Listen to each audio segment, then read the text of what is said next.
être morte. Alors, chers collègues, avant d'aller dans le texte que mes collègues, au nom de mes collègues, Elias et Najima, je vais lire, moi j'ai eu l'occasion d'aller 8 fois à Gaza, et donc je sais très bien de quoi on parle, et je me retrouve tout à fait dans le texte que tu viens de dire, puisque je donne une petite expérience personnelle. Je suis à un moment donné rentré dans un hôpital qui s'appelle Khan Younes, où moi je suis ni militaire ni médecin. Je suis ni militaire ni médecin, tout ce que je savais faire c'était aider à ramasser des corps. Ok ? Et donc, à un moment donné, on est rentré dans un hôpital où il y avait des enfants qui avaient des jambes coupées, des bras coupés, des gens qui attendaient juste la mort. Et on avait quelques chocolats, quelques bonbons. Et je suis rentré dans un hôpital, il y avait une petite fille, j'étais encore plus gros pour ceux qui me connaissaient, ou qui me connaissaient avant, et elle tapait sur mon ventre, elle me dit « Mais tu manges beaucoup? Qu'est-ce que tu manges, toi, exactement ?» Et elle me dit « Tu manges beaucoup de poulet, tu manges beaucoup de tahine, en arabe. » Elle me disait, elle interprétait, et moi, je faisais comme ça, et alors ça rebondissait, et elle rigolait. Et puis l'autre, il me dit « Moi aussi, j'ai envie d'appuyer sur ton ventre. » Et j'appuie, je poussais, et elle rigolait. Et l'autre, il rigolait. Et pendant un instant, ils oublient la situation dans laquelle ils étaient. Un instant, ils ont oublié la situation dans laquelle ils étaient parce qu'ils rigolaient. J'étais le clown ce jour-là. Et je n'avais pas de problème de jouer le clown. Mais à un moment donné, le médecin m'a demandé de quitter la salle. Parce que la fille qui avait 2 jambes décapitées, elle avait perdu 2 jambes, ils allaient lui annoncer que ses parents étaient décédés. Et j'ai fui.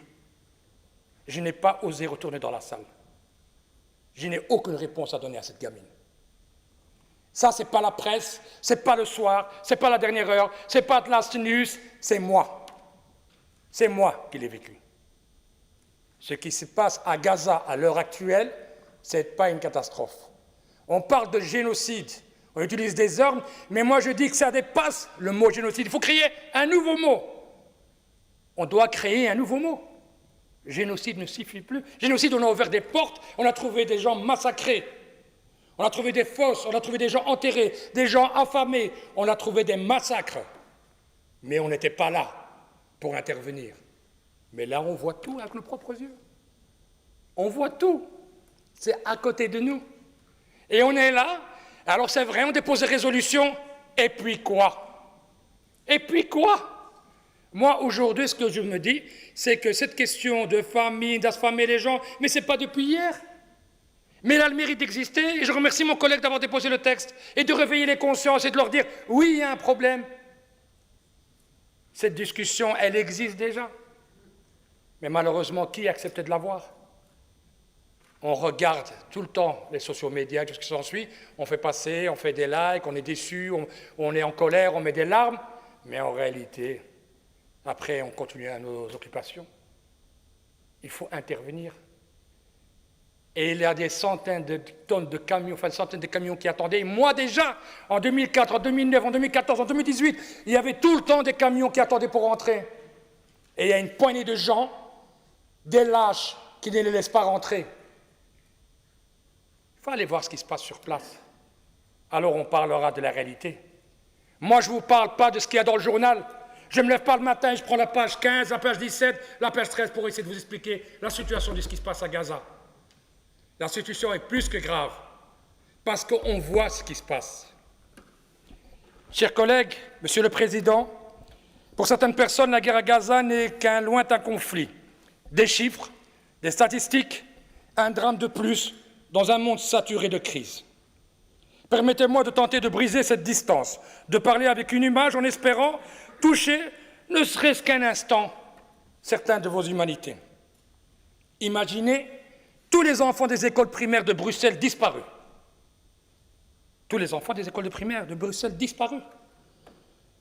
Plus un seul éclat de rire dans les cours de récréation de Saint-Gilles, plus de vie ni de jeu dans les classes de Molenbeek, plus d'enfants courant dans les rues à Anderlecht ou à Schaerbeek, que des corps, que des morts. C'est cela la véritable échelle de la tragédie. Plus de 15 000 enfants tués à Gaza depuis le début de cette guerre, si on peut appeler ça une guerre. Guerre, il faut 2 armées. Elle est où, l'autre armée?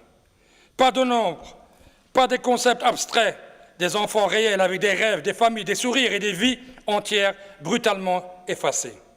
Je me tiens aujourd'hui devant vous avec un point immense, celui de prononcer des noms que jamais nous n'aurions dû entendre. Gaza n'est pas un champ de bataille, c'est un cimetière d'enfants. Depuis le 7 octobre 2023, des milliers d'enfants palestiniens ont été arrachés à la vie. Ces enfants voulaient jouer, apprendre, contribuer à leur société, tout simplement vivre. Il s'appelait Ryan, il s'appelait Jinan, Marwa, Elaf, Hamza, et on peut faire comme ça des centaines et des milliers de noms, mais je vais vous épargner ça parce que je sais que dans ce Parlement, il y a des gens qui sont convaincus, mais il y a d'autres, malheureusement, ils sont loin de la réalité. Des noms, pas des statistiques, des enfants, pas des dommages collatéraux. Mesdames, Messieurs, cela fait des mois que nous assistons à une punition collective méthodique. Depuis le 2 mars, aucune aide alimentaire ou humanitaire n'entre dans Gaza. Des dizaines de milliers de tonnes de nourriture sont bloquées à quelques kilomètres seulement de ceux qui meurent de faim. Oui, mesdames et messieurs, j'étais moi-même à La Haïch, j'étais à Rafah, j'étais à la frontière, et il y avait des centaines de camions, et pas un seul ne peut passer. Pas un seul ne peut passer. Ce n'est pas une catastrophe naturelle, c'est une décision politique. Mesdames, Messieurs, chers collègues, ce n'est pas une catastrophe naturelle, c'est une décision politique. Et que fait l'Europe? Que fait la Belgique? Que faisons-nous? Nous regardons, nous nous indignons, mais nous restons paralysés. Paralysés. On n'ose même pas condamner, on n'ose même pas en parler, on n'ose même pas en discuter. À chaque fois que tu ouvres la bouche, on vient, on te met un procès, on te condamne, et on mélange antisionisme avec antisémite et ainsi de suite. Et Dieu merci pour la petite parenthèse, j'avais 13 plaintes contre moi. 13 plaintes. Il y en a 9 qui ont été liquidées immédiatement. Et les 4 autres, elles ont été classées sans suite. Pas par un simple procureur, par le procureur général. Parce qu'on condamne de ce qui se passe là-bas sur place. Ce qui est devenu insupportable. Et aujourd'hui, que faisons-nous? Nous restons paralysés.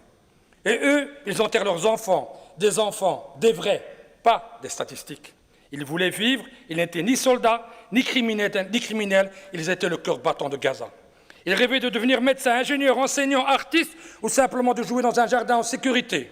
Habiba, une fillette de 9 ans de Gaza City, voulait devenir médecin et parlait déjà un anglais parfait pour raconter la vie sous le blocus.